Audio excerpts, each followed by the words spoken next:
pagi, siang, sore, dan malam.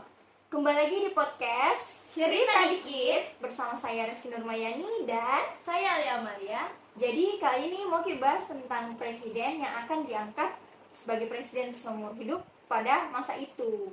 Kira-kira bagaimana itu sejarahnya, Dek? Mau tahu? Jadi begini, itu Insinyur Soekarno diangkat sebagai presiden seumur hidup itu sebenarnya bukan dia angkat dirinya sendiri, Tapi eh, sesuai dengan pendapatnya angkatan 45, yang angkatan 45 itu maksudnya angkatan pas masa kemerdekaan tahun 45 toh. oh, berarti ini angkatan 45 adalah angkatan kemerdekaan. Iya, pas Ya. tahunnya tahun 45. Nah, di situ kan dasar negaranya itu Pancasila. Terus itu Pancasila ideologinya itu memang dari Insinyur Soekarno sendiri. Tapi gara-gara pas itu ada organisasinya, bukan organisasi, dia partai Komunis Indonesia. Itu PKI. Oke. itu mengancam sekali adanya nanti peperangan saudara yang terpecah di Indonesia. Oh, kuda apa Mi? Berarti ini cetuskan di pendapat kalau harus ini jadi presiden seumur hidup ini Soekarno supaya tidak terjadi itu perang saudara pada PKI. Supaya tidak terjadi. Terus itu pendapatnya itu disuarakan oleh HM Hanafi. HM Hanafi dia yang bicara itu. Dia bilang ini Insinyur Soekarno harus jadi presiden seumur hidup karena biarpun ada nanti pemilu tetap di rakyat semuanya 99% pasti bakal pilih Soekarno. Jadi apa bedanya kalau nanti bakal ada pemilu terus Insinyur Soekarno bukan jadi presiden lagi. Oh, jadi ceritanya itu kalau diadakan di pemilu sia-sia juga karena yang tetap diinginkan itu Insinyur Soekarno. Ya, makanya dia suarakan pendapat bilang mending Soekarno jadi presiden seumur hidup saja. Terus itu pendapatnya A.M. Hanafi dibahas di sidang apa nih? Itu sidang di mana?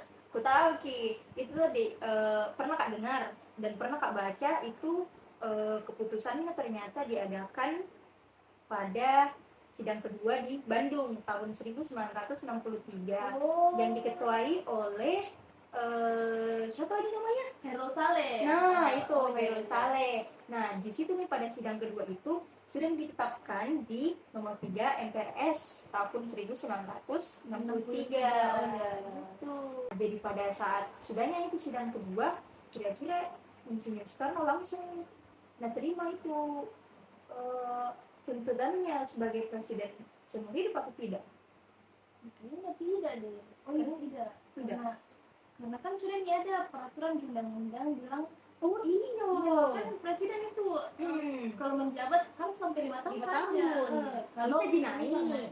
Misal mau naik lagi harus selesai dulu 5 tahun baru dipilih lagi di pemilu. Berarti kalau misalnya terima itu berarti melanggar Ki. Nah, itu nih tidak boleh tuh seumur hidup. Makanya Presiden Soekarno itu tidak boleh Ki. Awal-awal dibahas biarpun ditetapkan bilangnya presiden seumur hidup tapi tidak lagi dulu, tidak langsung terima karena bilang tidak boleh, tidak bisa jadi raja begitu.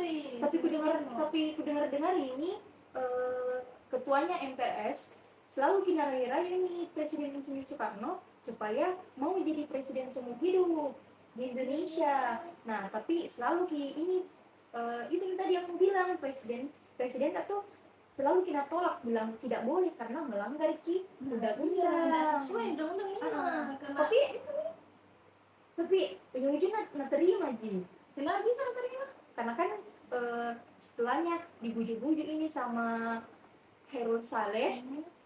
Itu bujukannya selalu melontarkan soal peperangannya PKI yang akan terjadi kalau misalnya tidak terima keputusannya ini Insinyur Soekarno. Ceritanya jadi kayak terpaksa aja begitu atau diancam-ancam di kantor aja.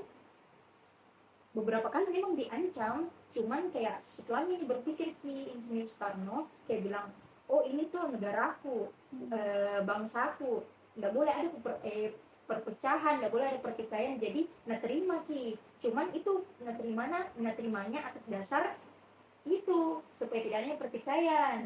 Untuk mencegah mencegah karena kan memang dari awal kan memang mencetuskan jadi presiden seumur hidup Insinyur Soekarno itu kan awalnya memang untuk menghindari kini peperangan persaudaraan toh yang pertama bilang dengan PKI ini, supaya kan tidak adanya pengubahan pada Pancasila kalau misalnya naik pada pemilu oleh PKI ini. Jadi harus ditetapkan gitu presiden seumur hidup kepada Insinyur Soekarno. Nah jadi seperti itu, makanya presiden dia terima nih usulannya Khairul Saleh untuk jadi presiden seumur hidup. Berarti diktator dong. Memang pada saat itu beberapa masyarakat mengatakan bahwa Presiden Insinyur Soekarno itu ternyata diktator. Tapi kan sebelum menerima usulan itu, Presiden telah mengatakan seperti ini. Saya kira ini bukan tindakan yang benar, kata Soekarno sebelum menerima usul tersebut. Nah, jadi seperti itu. Dia tidak langsung menerima mentah-mentah hal tersebut karena dia tahu kalau hal itu sebenarnya tidak diharuskan karena dia melanggar. Nah, selain itu ada sisi negatifnya juga, bukan cuma sisi positifnya.